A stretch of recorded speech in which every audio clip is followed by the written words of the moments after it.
네, 반갑습니다. 약 한 달간 쉬었네요.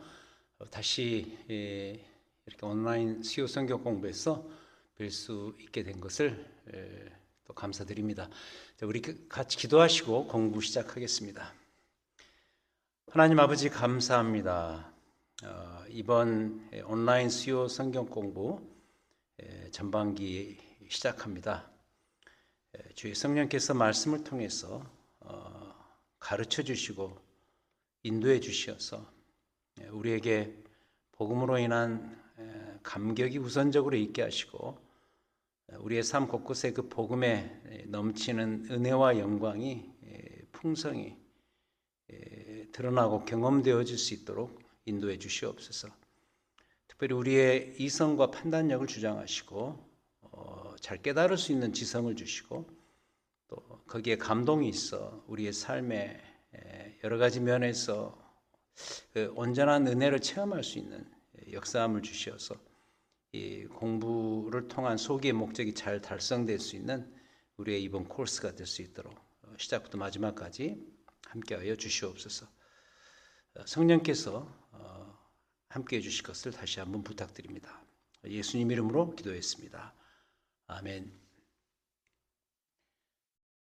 이번 학기 참 중요하다고 생각을 합니다. 물론 매번 공부가 다 중요하지만은 이번 학기가 중요한 이유는 그 화면에 나오는 것처럼 우리가 이 바울 서신을 배우면서 특별히 이 복음을 어떻게 해석하고 복음을 어떻게 우리의 삶과 교회에 적용하는가 이런 문제를 다루기 때문입니다.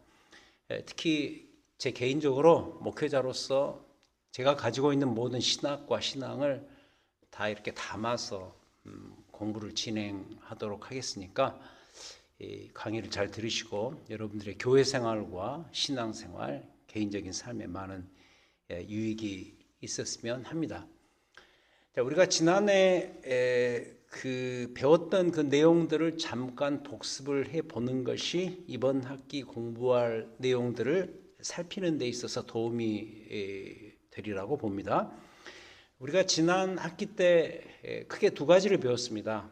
신약성경의 복음서와 그리고 사도행전이 어떤 방향과 어떤 관점으로 기록이 되었는가 이에 대해서 배웠는데 이 복음이라는 그 공통의 큰 주제를 전제하고서 신약성경 사복음서 같은 경우는 그리스도가 이 땅에 때가 차서 오심으로 말미암아 이 굿뉴스, 복음이 다시 말해서 하나님의 나라가 시작되었다. 그 복음의 카운트다운 이 문제에 대해서 우리가 배웠고 특히 예수 그리스도의 십자가와 부활 사건이 그 복음의 카운트다운의 절정의 사건이었다. 이걸 배웠고요.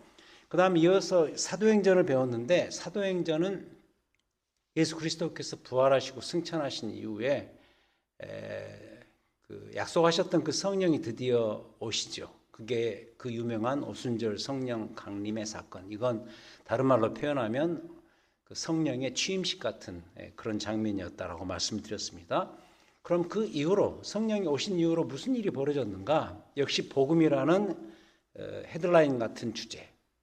이 복음이 예수 그리스도로 말미암아 카운트다운되고 시작되었다면 그 복음이 이제 어떻게 움직이는가, 전진을 하는가. 특히 거기에 이제 동원되었던 존재들이 오순절 성령 강림 사건에서 그 성령의 그 도래와 함께 은혜를 체험했던 그 제자들, 증인들이 그 복음을 전진시키는 데 있어서 아주 주요한 역할을 감당하게 되고 그 중심에 또 교회가 서 있었던 것을 우리가 배웠습니다. 그래서 두 가지죠. 사복음서는 복음의 카운트다운, 복음이 시작됨, 예수 그리스도의 오심으로 말미암아. 사도행전은 십자가와 부활로 성취된 그 복음이 증인들을 통해서 어떻게 이방 땅을 향해서 전진하게 되었는가. 이 사실을 우리가 배웠습니다. 자, 그럼 보십시오. 그 다음에 뭔가가 있어야 돼요. 복음이 전진하고 있으면 그 다음에 뭔가가 그 결과물이 있어야 되는 것이죠. 그럼 그게 뭐냐? 그게 바로 복음의 전진의 역사에서 쓰임받은 교회에 대한 이야기입니다. 그래서 이제부터는 교회를 이야기하겠습니다. 이번 학기의 주제, 화면에 나오는 그 타이틀처럼 교회론입니다.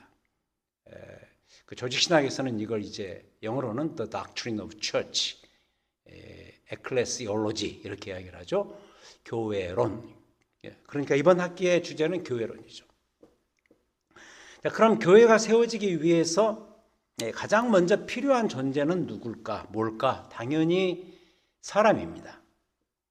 그래서 이번 학기 첫날인 오늘 이 공부에서 우리는 주의 교회에 꼭 필요했던 사람 이야기부터 먼저 해야 되죠. 교회는 결국 사람이니까 그 사람에 대한 이야기를 해야 된다. 그렇다면 대표적으로 그 당시 주의 교회를 세우는 데 있어서 가장 결정적인 역할을 했던 인물이 누구냐? 여러분 아시는 것처럼 당연히 바울이라는 인물입니다. 자, 이 바울이 누군가, 그의 개인적인 배경에 대해서는 오늘 따로 다루지는 않겠습니다. 왜냐하면 지난 학기 때 사도행전 공부 때 이미 이 바울의 이 배경적인 스토리에 대해서 우리가 다뤘기 때문에 오늘은 그 문제는 이야기하지 않고 대신에 이번 학기 주제가 교회이기 때문에 교회와 관련해서 이 바울을 설명하면서 우리는 그의 가지고 있었던 직함, 타이틀 롤이죠. 그가 부름받았던 그 위치는 생각을 해봐야 돼요. 그에게 주어졌던 그 타이틀 롤, 다음 세 가지입니다. 화면에 나옵니다. 한 그리스도인으로서의 바울이고, 두 번째는 한 선교사로서의 바울이고, 세 번째는 한 목회자로서의 바울입니다. 먼저 한 그리스도인으로서의 바울. 이건 지난 학기 그의 개인적인 배경을 살피면서 우리가 한 그 강의를 아예 선택해서 이 문제에 대해서 우리가 이야기를 했는데, 바울이 비그리스도인에서 그리스도인으로서 전향한 그 사건, 사도행전 9장에 이른바 우리가 알고 있는 다메섹 도상의 체험. 그러니까 바울은 아시다시피 예수를 알기 이전에는 예수를 핍박했던, 교회를 핍박했던 대표적인 그런 인물이었습니다. 전통 유대인으로서, 특히 그 율법주의자로서 자기가 가지고 있었던 그 율법적인 그 사고와 그 지식 체계, 이것에 근거해서 그가 그냥 생각만 그렇게 하고 있었던 것이 아니라 그 사고의 기초에서 교회를 핍박하는 어떤 그 행동주의자, 액티비스트로 그가 활약을 했었죠. 교회를 핍박하고 예수를 핍박했던 그런 인물. 그런데 교회를 또 적극적으로 핍박하기 위해서 다메섹을 향해서 떠나는 그 도중에 예수 그리스도께서 그에게 쳐들어오시죠. 그리스도께서 그의 인생에 침입하시는 거죠. 그래서 그가 예수 그리스도를 전격적으로 만나 그리스도와 충돌해서 그의 인생, 과거 인생이 부서지고 새로운 그리스도인으로서, 새로운 존재인 그리스도인으로서 그가 거듭나죠. 그게 사도행전 9장에 나오는 그 유명한 다메섹 도상의 체험입니다. 그러니까 그리스도인은 달리 표현하면 이렇게 표현할 수 있습니다. 전향자인 거죠. 영어로는 converter, 전환자죠. 예수를 모르고 살았던 한 자연인, 달리 표현하면 죄인이었던 그 인생에서 그리스도를 만나고 하나님의 자녀로 부름받는 새로운 존재로 거듭나는 그 전환자로서의 타이틀이 바로 그리스도인이고, 이 사도 바울 같은 경우는 그것을 개인적으로 분명히 체험했던 인물이었습니다. 자, 그리고 나서 그가 선교사로 부름받죠. 안디옥 교회에서 파송받아서 그가 3번에 걸친 선교 여행을 떠나게 되죠. 그래서 그 3번에 걸친 선교 여행에서 자신의 삶과 사역의 모든 것을 겁니다. 특히 그가 그 예수 그리스도로 말미암아 한 그리스도인으로서 부름받으면서 동시에 그가 그 그리스도인으로서 부름받은 목적과 이유가 분명히 사도행전 9장에 나타나는데, 이방을 위한 그릇, 그러니까 이방의 유대 땅이 아니라 이방의 복음을 전하기 위해서 선택받은 그릇으로서 그가 부름을 받습니다. 그래서 그는 선교사가 되죠. 특히 복음을 모르는 이방 땅을 향해서 복음을 아주 적극적으로 전하는데 자신의 인생을 씁니다. 이건 특별히 이 선교사라는 이 타이틀은 그의 어떤 움직임, 그의 동선, 이 중심에 이해가 되겠어요. 그래서 그는 계속해서 움직이죠. 안디옥 교회에서 파송받아서 첫 번째 복음을 전하고 나갔다가 주로 그때는 이제 터키, 지금의 터키 지방, 갈라디아 지방을 이렇게 순회하면서 복음을 전하고 다시 돌아와서 또 다시 2차로 이제는 그 동유럽 땅을 향해서 가고 뭐 이런 식으로 계속해서 그의 동선, 그의 움직임을 통해서 이해할 수 있는 그의 타이틀이 바로 선교사입니다.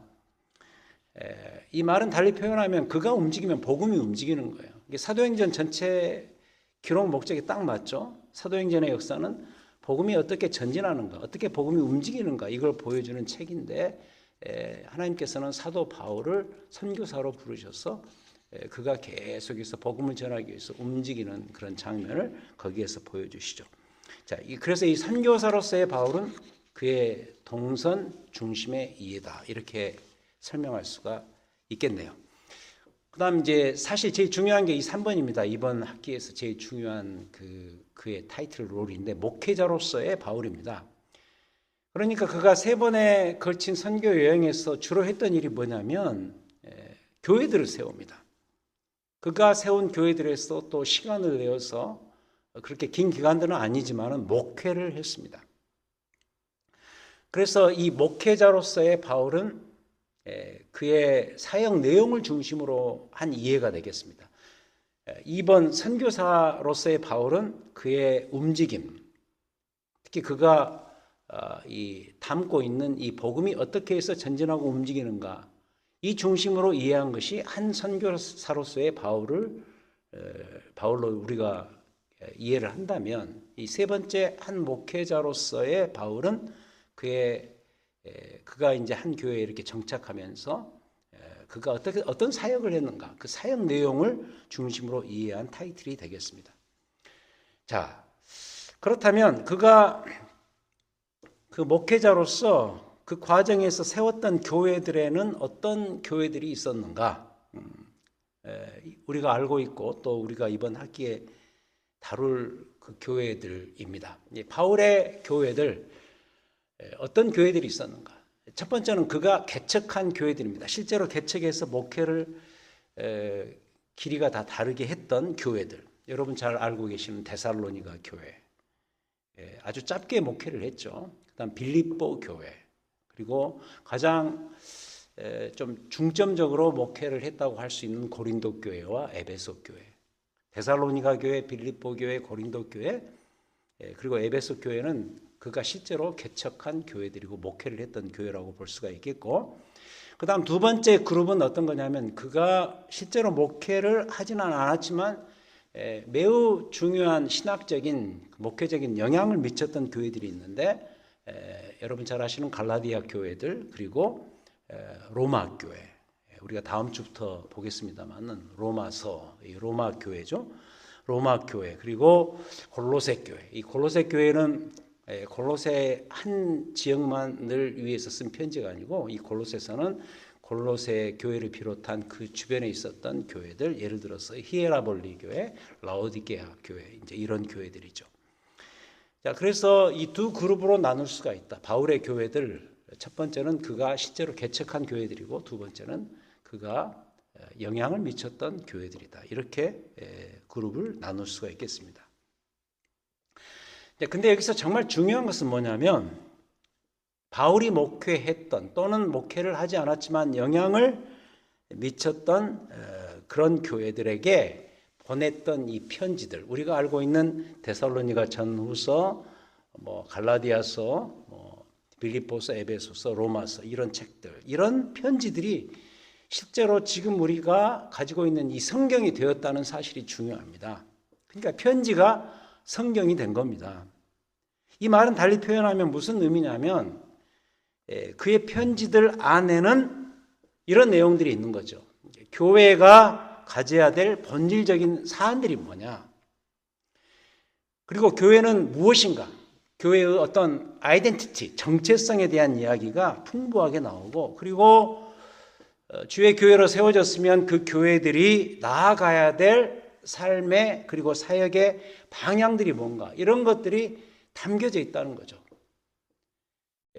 그의 편지가 성경에 되었다는 것은 무슨 의미인가? 바로 교회론, 교회가 무엇이며, 그래서 교회는 무엇을 해야 되고 어떤 것을 자제해야 되고, 그리고 교회가 나아가야 될 사역과 삶의 방향이 무엇인가, 이걸 담고 있기 때문인 것이죠.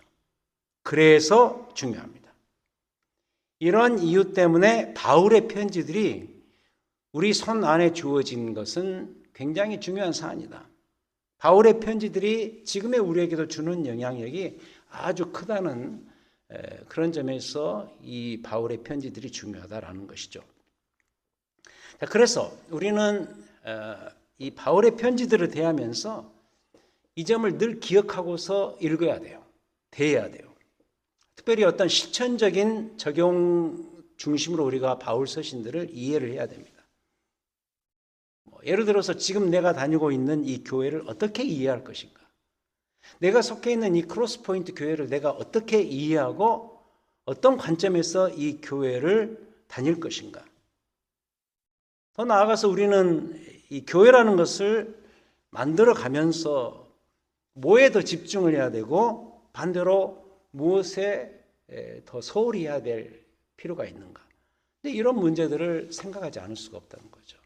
그래서 이 바울의 편지들이 우리에게 실천적인 면에서 매우 중요하다는 의미입니다. 잠시 제 경험을 좀 이야기하자면, 제가 설교 때 제 이야기를 종종 해왔습니다마는 저는 개인적으로 예수 그리스도를 만난 그 체험이 굉장히 큰 사람입니다. 특히 예수를 구주로 믿게 된 것에 대한 그 경이감 같은 것이죠. 고마움 같은 것이죠. 이게 너무 커요. 그렇게 출발되었던 제 개인적인 기독교 신앙입니다.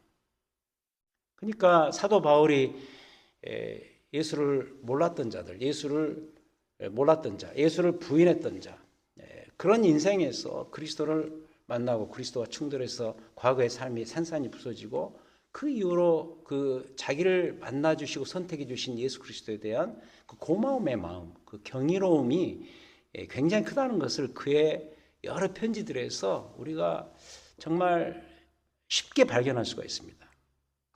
그와 같이 제게도 그런 게 있었어요. 저도 예수를 만난 사건이 얼마나 위대하고 감사한 제 인생의 중요한 일이었는지 모릅니다.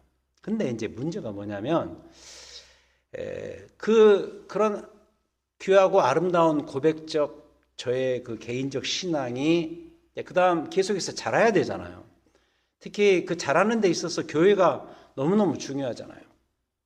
교회라는 그 모판을 통해서 저의 그 개인적인 그 고백적 신앙이 자라가고 열매를 맺어야 될 텐데 이게 과연 어떻게 될 것인가라는 그 고민이 그 이후로 시작이 되더라고요. 특별히 내가 다니는 이 교회가 나의 이러한 신앙을 잘 도와주는가? 나의 그 신앙의 성숙을 도리어 방해를 하는가? 이런 문제들이 제 신앙인의 삶의 수면 위로 떠오르기 시작한 거죠. 부인할 수 없었습니다. 그게 제게 현실로 다가왔었기 때문에. 자, 그렇다면 보세요. 이런 모든 과정에 대한 해답이 있어야 됩니다.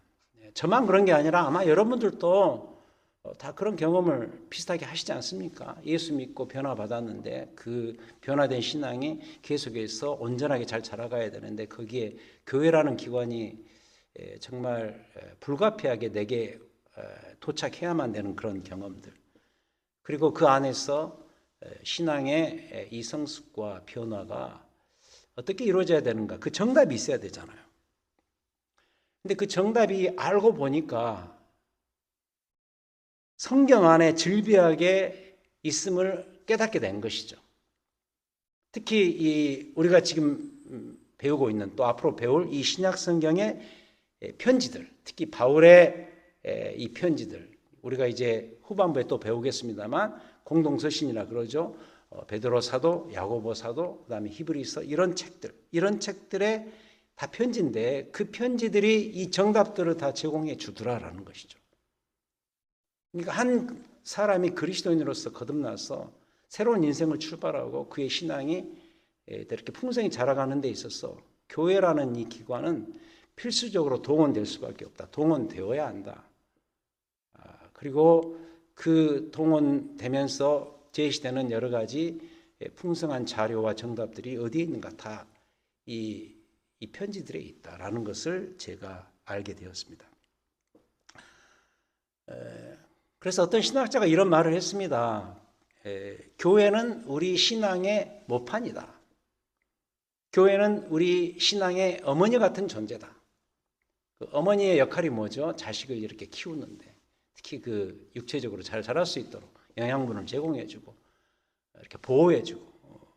그래서 이 교회는 신앙의 어머니 같은 존재다. 이렇게 말을 했는데 정말 맞는 말 같아요. 그래서 우리는 교회를 통해서 예수 그리스도의 신앙을 더 온전히 고백하고 그리스도의 신앙을 더 확실하게 소유할 수 있고 그리고 그리스도의 신앙이 내 안에서 실제로 자라는 것을 경험합니다. 무엇을 통해서? 교회를 통해서. 그리고 교회는 우리의 이런 것들을 위해서 교회의 시작 지점인 오순절 성령 강림 사건 때부터 이미 부름을 그렇게 받았습니다. 2000년 전에 예수 그리스도의 십자가 부활을 경험했던 그 남아있는 제자들에게 그 오순절에 성령이 임하신 그 사건은 그들의 어떤 개인적인 은혜 체험을 위해서도 있었겠지만 더 중요한 것은 이제부터 교회가 카운트다운 되었다. 이 교회를 통해서 복음의 증인 역할을 잘 감당해라라는 그런 역사적인 사건이었거든요. 그러니까 오순절 성령 강림 그 사건 이후로부터 우리는 이미 이런 존재로 부름받았다. 한 사람이 개인적으로 예수 그리스도를 믿고 신앙을 고백하고 살아가기로 이렇게 결론이 지어졌다면 그 이후로 그는 교회를 통해서 그의 신앙이 더 풍성히 경험되어져야 된다. 그렇게 이미 부름을 그때부터 받았다라는 의미입니다. 그래서 비록 많은 세월이 흘렀지만 지금의 우리 모두 역시도 그 수혜자들이 아니겠습니까? 자, 그래서 성도들에게는 이 교회론이 정말 중요한 주제다라는 것을 다시 한번 강조합니다. 다시 잠깐 제 경험으로, 과거의 경험으로 들어가서 좀 간증을 하자면, 아까 제가 어느 정도 운을 띄웠습니다만은, 이런 이야기죠. 은혜 받고 찾아온 영적 갈등이 생기는 거죠. 개인적으로 은혜 받은 것은 좋았는데, 예수 믿고, 예수를 경험하고, 근데 이상하게 그 뒤로 솔직히 말씀드리면, 교회를 도리어 무시하는 마음이 생기더라고요. 그 마음이 더 커졌습니다. 특히 그 젊은 나이에 혈기가 있고 의욕이 넘치고 그리고 뭔가 옳고 그름에 대해서 분명한 판단을 하기를 좋아하는 그 젊은 나이에 제가 다녔던 교회들을 향한 불만이 사실 많이 컸습니다. 이 교회가 이래야 되는가? 왜 교회는 내 신앙의 이 성숙과 성장을 도와주지 못하는가? 이런 불만이 매우 컸었죠. 근데 감사하게도 저는 그 신학교 가서 그게 완전히 깨졌습니다. 그 교만이 깨진 거죠. 특히 그 신약이라는 그 과목이 있는데 신약 성경을 중심으로 해서 어쩌면 지금 제가 여러분들에게 강의하고 있는 이런 내용들입니다. 이런 것들을 이제 더 깊이 체계적으로 성경을 통해서 또 신학적인 그 여러 자료를 통해서 배우면서 그때 깨달은 겁니다. 정말 내가 교회를 무시하면 안 되는구나. 교회가 정말 소중한 기관이구나. 왜냐하면 하나님께서 교회를 세우신 그 목적을 이해하고 제가 많이 반성하고 회개를 했습니다. 하나님께서 중요하게 다루시는 이 교회를 내가 뭐라고 감히 교회를 함부로 무시하는가? 이럴 수는 없다. 그래서 그 성경적으로 신학적으로 이걸 잘 배워서 교회를 소중히 여기는 마음이 생기게 됐어요.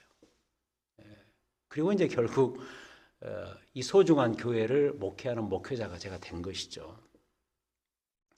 그냥 거저된 게 아니에요. 그래서 저의 어떤 이 생각의 변화, 말씀을 통한 어떤 그 저의 체계의 변화가 있는 상태에서 제가 이 교회론을 이렇게 중요시 여기게 되었고, 또 그러면서 제가 이 교회론을 이런 식으로 설파하는 그런 목회자가 되었다는 그런 간증입니다. 그래서도 이번 학기에 여러분들에게 정말 저의 어떤 모든 것, 어떤 그 신앙의 유산 같은 것을 하나 남겨드리고 싶은 마음이 아주 큰데요. 그게 바로 다시 돌아가서 이 성경적 교회론에 대한 온전한 이해, 교회론. 바울과 그의 교회들 하면서 결국은 교회론 이야기가 아닙니까? 성경적 교회론이 뭐냐? 이 바울 서신을 통해서 배우자는 거죠. 이게 이제 제게 그 이번 공부를 통해서 갖게 된 중요한 방향입니다. 그래서 저는 이번 학기에 이 공부하게 될 바울의 교회와 그리고 후반부에 또 하게 될 공동서신에 나타난 교회론 공부를 통해서 어찌됐든 여러분들의 마음과 삶 속에 주께서 허락하신 이 교회의 아름다움을 풍성히 경험하게 되는 역사가 일어났으면 좋겠고요. 그리고 그로 인해서 여러분들의 그 신앙생활, 특히 교회 생활에 큰 전환점이 되는 계기가 되기를 소망해 봅니다.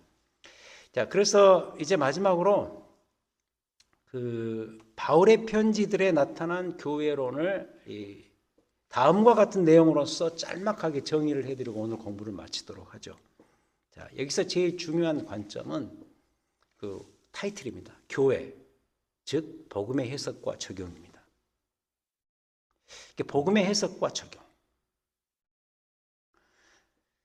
자, 이게 중요한 관점인데, 그래서 이번 시리즈 공부 자체가 복음의 해석과 적용 교회 이겁니다. 자, 이걸 우리가 제대로 전제하고 이해하기 위해서 그동안 배웠던 것들을 다시 한번 복습을 해보는 것이 중요하다고 생각을 해요. 그러면 이 말이 무슨 말인지를 이해를 할 수 있으니까 그동안 배운 거 복습을 하자고 제가 화면에 썼는데요. 자, 첫 번째는 복음서. 아까 말씀드렸습니다. 복음서는 뭐라 그랬죠? 사복음서. 복음의 카운트다운. 복음이 예수 그리스도께서 이 땅에 오심으로 말미암아 때가 차서 오심으로 말미암아 어떻게 카운트다운 되었는가, 십자가와 부활을 중심으로 해서 어떻게 시작되었는가, 이걸 말해주는 책이 복음서라고 누차 강조를 했습니다. 그럼 사도행전은 뭐냐? 아까 말씀드린 것처럼 복음이 이렇게 카운트다운 되어서 출발된 복음이 어떻게 교회를 통해서 이방 땅까지 확장되고 전진했는가, 특히 이 움직임, 동선 중심으로 설명한 책이 사도행전이라고 한다면, 그럼 이번 학기에 배울 것은 다시 말씀드리지만 교회론이에요. 교회. 이 복음이 확장되고 전진되는 데 있어서 하나님께서 세우신 그 교회들, 이 교회론을 공부하는데, 그 교회를 달리 표현하면, 복음이라는 이 타이틀을 가지고 달리 표현하면 이렇게 말할 수 있다는 거죠. 복음의 해석과 적용이다. 이미 카운트다운 되고 이미 이 전진해서 내 안에 들어오게 된 이 복음이 내 안에서, 내 삶 안에서, 그리고 더 나아가서 그 나라는 이 개인들이 모인 그 집단, 교회라는 그 공간 안에서 어떻게 해석되고 어떻게 적용되는가, 이걸 말하는 것이 이 서신서고 더 나아가서 교회론이다, 이런 이야기인 것이죠. 특히 여기서 이제 기억을 해야 될 단어가 해석과 적용이라는 단어입니다. 예를 들면 이겁니다. 예수께서 이 땅에 오셨다. 복음의 카운트다운, 복음서. 그리고 그분이 모든 것을 완성하셨다. 이 복음서의 핵심이라 그랬죠. 그리고 요한복음의 그 마지막 나오는 그 표현처럼 예수를 믿어야 돼요. 우리는 그분을 구주로 믿어야 돼요.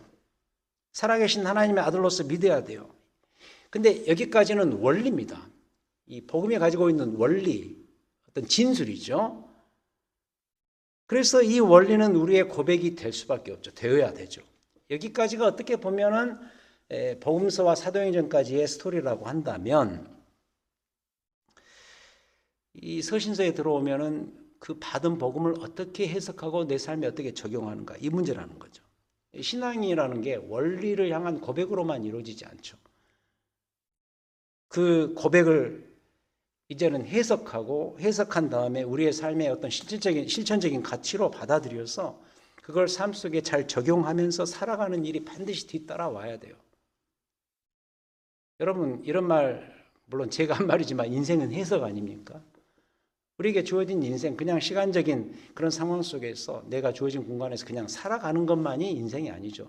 살아가는 그 과정 속에서 그 삶의 모습을 어떻게 평가하고 어떻게 해석하는 것이 인생 아닙니까? 그래서 인생은 관점이 중요하죠. 방향이 중요하죠. 그런 것처럼 이 복음도 우리에게 삶의 어떤 중요한 고백으로 등장을 했으면 그 고백적인 믿음을 내 삶 속에 어떻게 해석하고 어떻게 적용하는가, 이게 꼭 따라올 수밖에 없는 거죠. 이걸 놓고 우리가 신앙생활 그렇게 말하는데, 그 복음의 해석과 적용 차원의 신앙생활을 도와주고 격려하고 북돋아주고 관리하는, 어떻게 보면 그 시스템이 뭐냐, 그게 바로 교회라는 거죠. 복음의 원리를 배우고 연습하고 실천하는 마당, 어디죠? 교회입니다. 그래서 이번 학기 때 이 바울 서신을 통해서 교회론을 우리가 잘 배우자, 이런 의도인 거죠. 복음의 실제죠. 그러니까 이 리얼리티, 실제가 바로 이 교회인 것이죠. 그 복된, 정말 아름다운 그 예수 그리스도의 굿 뉴스가 진짜 복된 굿 뉴스가 되려면은 복음이 가지고 있는 그 능력과 은혜가 나와 우리의 삶 속에 실제로 이렇게 개진되고 펼쳐지고 퍼져야 돼요. 나눠져야 돼요. 그걸 누릴 수 있어야 돼요. 그 누림의 현장이 어딘가? 바로 교회다. 다시 한번 강조해 드립니다. 그래서 이번 학기에 이 교회론을 특히 바울 서신을 통해서 먼저 잘 배움으로 인해서 여러분들의 그 신앙생활과 특히 교회 생활에 이렇게 좀 그 영어로는 그 enriched라고 그러죠. 이렇게 풍성해지고 이렇게 부요해지는 그런 경험들이 있었으면 합니다. 다음 주 공부는 그래서 이제 첫 번째 시간인데, 사도 바울 서신을 우리가 배우지 않습니까? 그래서 로마서를 배우도록 하겠습니다. 2주에 걸쳐서요, 로마서를 배우는데, 제가 이 사도 바울 그 서신 가운데 이렇게 쓰여진 시간적인 순서로 공부를 좀 해볼까 하다가, 그것보다는 그냥 성경에 나오는 순서대로 해야 되겠다라고 생각을 좀 바꿨죠. 그래서 가장 이 위대한 서신이라고 말할 수 있는 로마서를 2주에 걸쳐서 공부하는데, 다음 주는 그 복음의 그 의미를 이렇게 믿음으로, 우리가 가지고 있는 삶의 소망으로 어떻게 표현하는가, 믿음과 소망이라는 그 주제를 가지고 로마서 1장부터 11장까지를 이렇게 다루면서 공부를 하도록 하겠습니다. 자, 그럼 다음 주에 뵙기를 약속하고 우리 기도하고 공부를 마치겠습니다. 하나님 아버지, 우리에게 교회를 선물로 주신 것이 얼마나 감사하고 놀라운 일인지, 다시 한번 우리가 이 교회론 공부를 통해서 하나님께서 우리에게 허락하신 이 아름다운 주를 향한 이 고백적 신앙이 더 풍부해지고 부유해지는 그런 역사를 경험하기를 원합니다. 특히 사도 바울이 썼던 이 편지들이 우리에게 이런 변화를 가져오게 하는 데 있어서 큰 도움이 될 줄 믿습니다. 우리에게 지혜를 주시고 열망을 주셔서 오늘부터 시작되는 이 공부를 통해서 우리의 교회론과 우리의 신앙생활이 더 풍성해지는 역사가 있도록 도우시옵소서. 오늘도 함께해 주심 감사드리며 예수 그리스도의 이름으로 기도하였습니다. 아멘.